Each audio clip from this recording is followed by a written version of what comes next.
Hari ini, Senin 12 Juli, sejumlah titik di kawasan Kota Tanjung Pinang dan Kota Batam mulai diberlakukan penyekatan dan pemeriksaan di seluruh lokasi perbatasan kota. Sejumlah massa di kota Surabaya berlaku anarkis, menolak pemberlakuan PPKM diterapkan. 11 pengunjung pantai wisata Batugong, Kabupaten Konawe, tenggelam akibat terseret arus dan gelombang tinggi. Halo pemirsa, kita berjumpa dalam program U-News. Program ini memberikan informasi yang bermakna kepada Anda mengenai sejumlah peristiwa menarik di tanah air. Bersama saya, Fahrian Bahri, inilah U-News selengkapnya.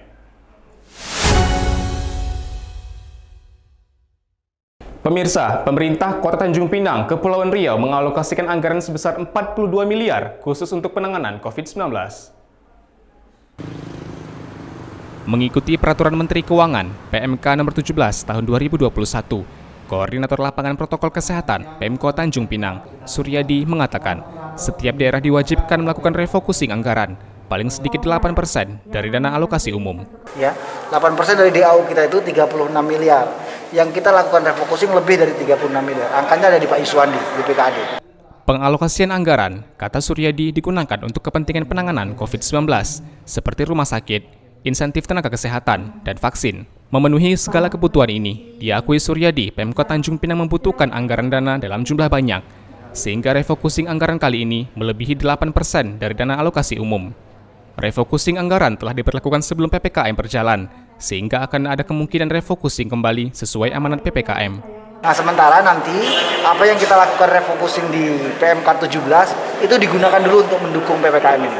Nanti cukup atau tidaknya kita lakukan pergeseran. Dari Tanjung Pinang, Kepulauan Riau, Tommy Andra, UTV, mengabarkan. Saudara, pemberlakuan pembatasan kegiatan masyarakat PPKM darurat di Kota Tanjung Pinang, Provinsi Kepulauan Riau, diikuti dengan penyekatan di sejumlah pintu perbatasan kota. Tim gabungan yang terdiri dari TNI, Polri, Satpol PP, Dishub, serta Dinas Kesehatan Kota Tanjung Pinang melakukan penjagaan serta pemeriksaan di sejumlah titik penyekatan ini. Penyekatan di sejumlah wilayah di Kota Tanjung Pinang mulai diberlakukan sejak pagi tadi. Kapolres Tanjung Pinang AKBP Fernando mengatakan, seluruh masyarakat yang hendak melintas atau akan masuk ke Tanjung Pinang harus melewati pemeriksaan terlebih dahulu. Namun aturan ini tidak diberlakukan bagi warga yang harus melintas dalam keadaan darurat. Ke Tanjung Pinang dengan kondisi PPKM darurat ini harus ada sertifikat vaksin itu, kemudian harus ada keterangan rapid antigen. Kalau nggak ada, tetap memaksa masuk itu kan di rapid di tempat. Selain penjagaan dan penyekatan di perbatasan, tim gabungan juga berjaga di pintu masuk Tanjung Pinang lainnya, seperti Pelabuhan Sri Bintanpura, Pelabuhan Sri Payung, Bandara Raja Haji Fisabilillah, Pelantar 1 dan juga Pelantar 2. Selain itu, tim gabungan juga dikerahkan di pusat mobilitas massa seperti Jalan Merdeka, Lapangan Pamedan, Pos Polisi Kilometer 10, dan Simpang Lampu Merah Kilometer 8. Yang dari Bintan ke Pinang kan kita ada 3 jalur. Jalur yang Batu 14 ya, kalau nggak salah. Terus saya lupa namanya Wacope ya itu. Terus satunya di Batu 15 Tugu Payung. Di jalan-jalan dalam kota di titik tertentu ada beberapa titik, kalau nggak salah 4, saya nggak hafal ya. Jalan Merdeka, Pamedan, kilometer 8 sama kilometer 10. Ratusan personil gabungan tersebut akan berjaga selama 24 jam secara bergantian. Selain melakukan sejumlah penyekatan di beberapa titik, tim gabungan yang terdiri dari TNI, Polri, Satpol PP, Dishub, juga Dinas Kesehatan Kota Tanjung Pinang akan menggelar patroli keliling Kota Tanjung Pinang. Kapolres Tanjung Pinang AKBP Fernando mengatakan, pihaknya akan terlebih dahulu mensosialisasikan pemberlakuan pembatasan kegiatan masyarakat darurat kepada masyarakat. Tim patroli akan memberlakukan sanksi sesuai dengan peraturan wali kota. Setiap pelanggar protokol kesehatan dikenakan sanksi sebesar Rp50.000. Sementara bagi masyarakat yang mencoba menghalang-halangi akan dikenakan sanksi sebagai tercantum dalam Undang-Undang Nomor 6 tentang karantina kesehatan. Maksudnya Perwaku kan jelas ada dendanya ya kan Pak. Setiap orang kalau bilang nggak pakai masker, nggak perumahan kan ada ketentuan yang denda 50.000 itu sesuai Perwaku. Dari pantauan UTV, penyekatan yang berlangsung sejak pagi tadi sempat menimbulkan kemacetan dari kedua arah di Jalan Nusantara, kilometer 14 Tanjung Pinang.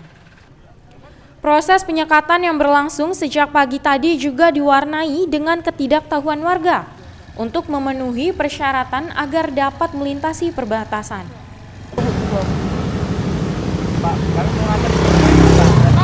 Lagi saya antar ke lapas. Saya bukannya mau menolak atau apa Bu, tapi ini pemberlakuan dari pemerintah.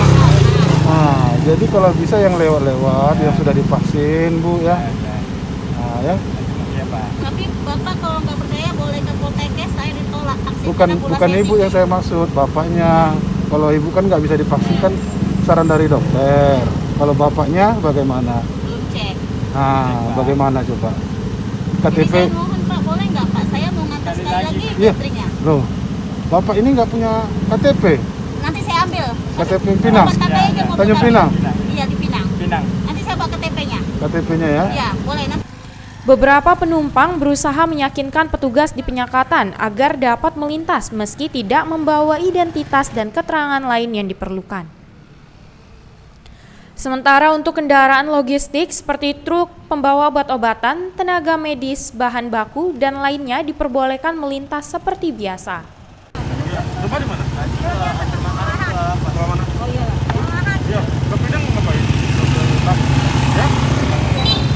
Sementara itu di Kota Batam, petugas gabungan memutar balik pengendara dari arah Jodoh ke kampung utama. Lurah Lubuk Baja Kota Iskandar mengatakan warga yang tidak berkepentingan akan langsung diminta untuk putar balik. COVID ini, nah dengan salah satu itu tadi, jika ada keluarga kita yang tidak berkepentingan janganlah keluar kemana-mana. Itulah harapan kita. Lebih baik di rumah. Apalagi sekarang sedang program PPKM darurat. Jadi lebih baik di rumah daripada berkeliaran yang tidak mempunyai tujuan. Itu aja harapan. Oke Pak, siap. Ya. Terima kasih.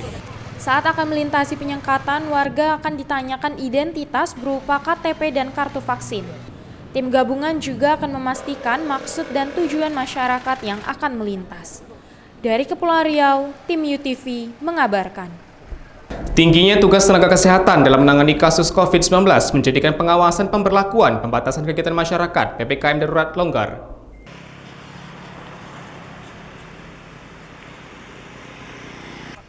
Sejumlah titik penyekatan jalan di Tanjung Pinang, Kepulauan Riau terlihat longgar pengawasan tenaga kesehatan. Pada hari pertama pemberlakuan pembatasan kegiatan masyarakat PPKM darurat Senin 12 Juli. Sejumlah petugas operasi justisi PPKM darurat hanya dapat mengontrol pengendara yang akan melintasi perbatasan Tanjung Pinang Bintan. TNI Polri, Satpol PP, Dinas Perhubungan dan pemerintah Tanjung Pinang menyekat 18 titik arus lalu lintas transportasi, 3 jalan dan sejumlah pelabuhan. 2 lokasi penyekatan tidak tersedia tenaga kesehatan yang dapat memberikan langsung penanganan COVID-19 untuk warga yang melintas. Kapolres Tanjung Pinang, Ajun Komisaris Besar Polisi Fernando, saat penyekatan mengatakan, tugas tenaga kesehatan semakin berat dalam menangani kasus COVID-19 di Tanjung Pinang menjadi persoalan baru dalam pelaksanaan PPKM darurat. Tugas tenaga kesehatan ini berat. Kalau nggak didukung sama kita semua masyarakat berperan di situ berat sekali. Makanya Polri, TNI membantu dinas kesehatan untuk memvaksin orang, membantu dinas kesehatan untuk mengisolasi orang karantina terpadu. Tujuannya membantu tenaga medis juga. Nah, ditambah lagi Kota Tanjung Pinang saat ini sudah tenaga kesehatan yang ngurusin itu semua, tambah lagi ngurusi PPKM darurat. Makanya ini kita masih ada kendala. Harusnya di pos-pos ini ada tenaga kesehatan yang bertugas. Tujuannya apa? Kalau yang nggak memenuhi persyaratan yang tadi, yang sudah divaksin, dia nggak bawa surat keterangan rapid antigen, harusnya di rapid di tempat. Fernando mengatakan, pihaknya akan berkoordinasi dengan unsur Forkompimda untuk ketersediaan tenaga kesehatan di setiap pos penyekatan PPKM darurat di Tanjung Pinang. Dari 18 titik kita ada beberapa masih saya tadi cek yang di Batu 14 belum ada, di sini belum ada. Plottingannya sebenarnya sudah ada, tapi kita tahu kondisi sekarang kan kita lagi banyak program vaksinasi di mana-mana yang harus kita kejar. Makanya ini masih ada hambatan-hambatan yang di lapangan. Kita nanti evaluasi. Evaluasi dengan Forkopimda, ini Polri, termasuk juga dengan pemerintah Kota Tanjung Pinang, sehingga apa yang paling tepat untuk kita lakukan ke depan dengan kondisi yang di lapangan seperti ini. Masih banyak kendala-kendala. Sementara itu, seorang warga di Tanjung Pinang mengaku baru mengetahui penyekatan jalan dalam rangka pelaksanaan PPKM darurat. Warga mengharapkan pemerintah dapat memberikan kemudahan saat melaksanakan program PPKM darurat. Oke, kita mendadak baru hari ini, kita ke orang kebun, kerja terus, baru tahu hari ini dapat info tanggal 12, ini ada pengecekan, ini mendadak kita tak ada, Nggak ada sertifikat. baru hari ini mau, tapi hari ini mau suntik sini tak ada, semua tempat ada full, kita mau kerja, jadi mau gimana sekarang, tak ada solusinya, tempat yang tertentu kasih kita swab. Oh gitu ya? Untuk, apalagi, rapid test semua pun sini pun tak ada, cuma ngecek aja. Jadi abang nih mau kemana nih rencananya tadi? Mau ke PT Bay. Oh PT Bay. Oh abang kerja di sana? Ya. Oh, Kita tiap hari pun di sana ada cek. Oh biasanya dari Tanjung Pinang ke sana? Ya, ini mau antar makanan ke sana. Abang udah vaksin belum? Vaksin baru hari ini mau pergi vaksin semua tempat full. Oh gitu. Karena kabar ini ngecek ini baru hari ini. Oh gitu. Abang baru tahu informasinya hari ini hari ya? ini. PPKM ini ya? Karena dia buat sesuatu mengecekkan vaksin kayak gini, otomatis ada standby vaksin di sini, boy. Kalau tak ada vaksin, kesuruh kita kemana mendadak cegat di sini. Oh gitu ya. Wajib ada berapa orang khusus vaksin, tak ada vaksin sini kan lebih mantap. Kita bisa vaksin tertentu. Kita pun mau vaksin tadi pagi semua tempat full. Sekarang nelpon ke rumah sakit provinsi dah full, tidak terima pasien lagi.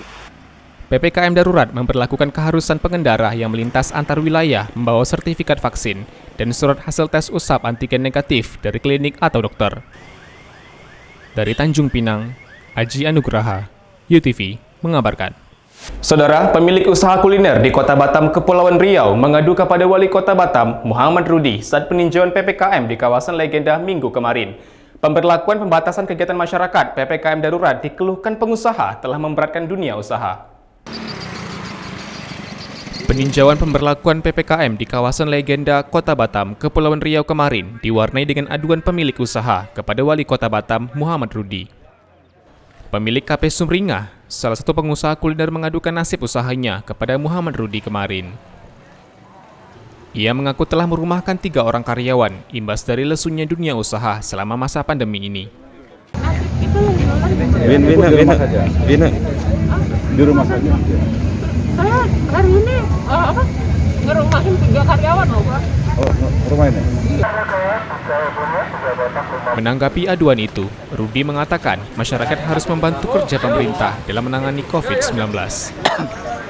Dikarenakan saat ini kondisi rumah sakit di Kota Batam telah dipenuhi pasien positif COVID-19, sehingga pemberlakuan PPKM darurat merupakan upaya untuk menekan angka penyebaran di Kota Batam. Rudi memastikan pemberlakuan PPKM ini hanya berlangsung sementara waktu. Ibu mau ngerumahin atau mau mereka masuk ke makam atau tiang lahat? Bagus dirumahkan saja. Semua orang akan alami sama itu. Ya. Jadi mohon pengertiannya saja.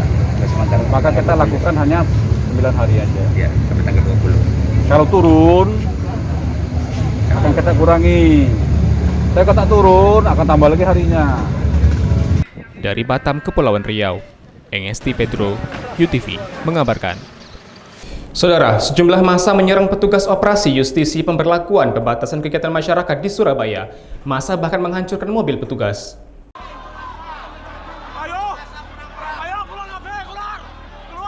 Petugas gabungan dari kepolisian, Satpol PP dan Linmas yang sedang melakukan operasi justisi pemberlakuan pembatasan kegiatan masyarakat Garuda di Surabaya diserbu massa Sabtu malam 10 Juli.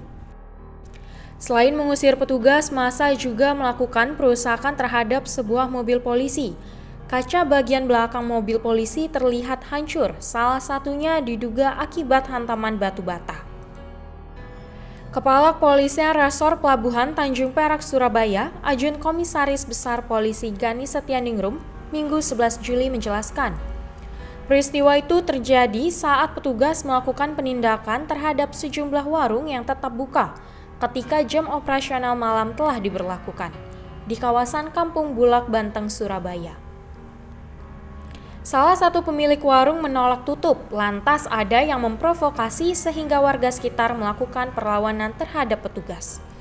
Pemilik warung yang berinisial E saat ini diamankan di markas Polres Pelabuhan Tanjung Perak, Surabaya.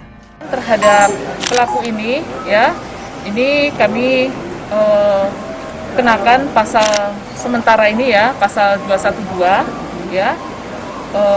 Melakukan perlawanan terhadap petugas yang sedang melakukan kegiatan operasi justisi, dan untuk ancaman hukumannya adalah 4 bulan. Polisi masih mengembangkan penyelidikan, salah satunya mencari sang provokator. Selain itu juga memburu pelaku lain yang turut melakukan perusakan mobil petugas. Dari Surabaya, Jawa Timur, Kantor Berita Antara, UTV mengabarkan. Saudara, jelang Hari Raya Haji, harga cabai di Pasar Vanindo, Kota Batam, Kepulauan Riau melambung. Cabai merah bahkan mengalami kenaikan hingga Rp45.000 per kilogramnya. Menjelang Hari Raya Haji, sejumlah komoditas di Pasar Vanindo, Batam, Kepulauan Riau mengalami kenaikan harga. Cabai merah saat ini mencapai Rp80.000 per kilogram. Padahal semula, harga cabai hanya berkisar Rp35.000 per kilo. Beberapa komoditas cabai lainnya juga mengalami kenaikan harga sekitar 5 hingga 10.000. Cabai rawit saat ini dijual seharga Rp45.000 per kilogram, dan cabai Jawa naik dari Rp70.000 menjadi Rp80.000 per kilogramnya. Heri menuturkan, kenaikan juga dialami sejumlah komoditas lainnya, seperti bawang dan sayuran. Kenaikan ini telah berlangsung sejak beberapa hari belakangan, tepatnya sebelum PPKM diterapkan. Warga Batam pun mengeluhkan semakin mahalnya harga kebutuhan di Batam. Naik semua nih Pak ya? Naik semua. Itu kenapa Pak? Ngaruhnya nggak tahu juga. Tapi yang jelas modal kami naik itu aja. Saya karena baru di sini kali ya. Karena sebelumnya di Jakarta. Jadi perbandingan harganya saya menurut saya lebih mahal di sini sih. Dari Batam, Kepulauan Riau, Engesti Pedro, UTV mengabarkan. Sebanyak 11 pengunjung pantai wisata Batu Gong, Kabupaten Konawe, Sulawesi Tenggara, tenggelam akibat terseret arus dan gelombang tinggi.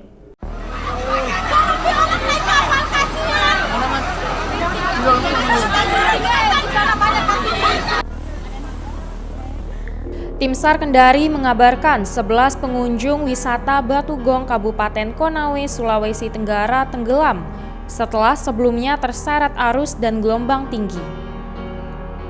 Dari 11 korban, 8 orang selamat, 1 korban meninggal dunia, dan 2 orang lainnya masih dinyatakan hilang.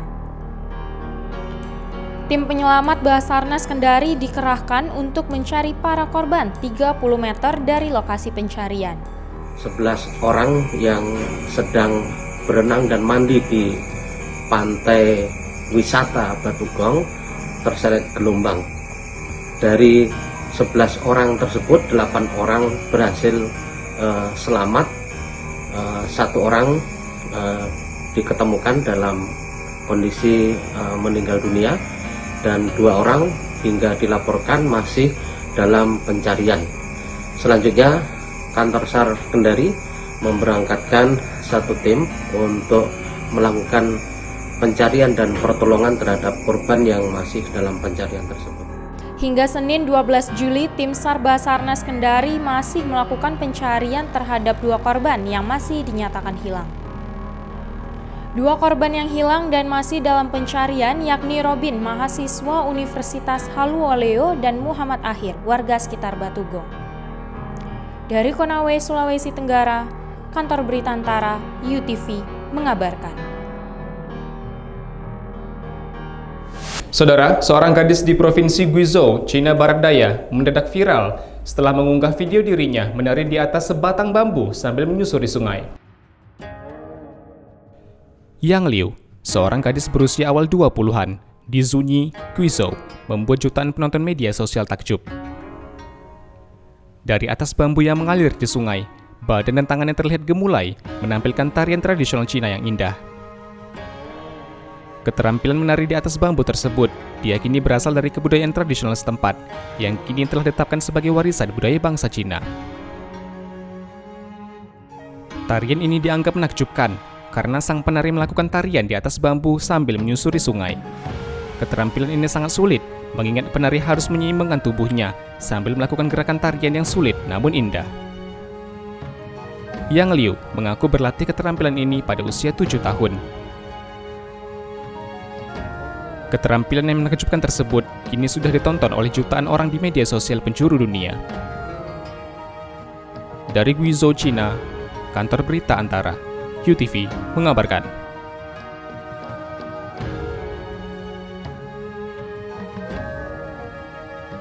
Liputan ini sekaligus mengakhiri perjumpaan kita pada hari ini. Terima kasih telah menyaksikan informasi yang kami sajikan. Tetap saksikan News selanjutnya. Salam sehat, sampai jumpa.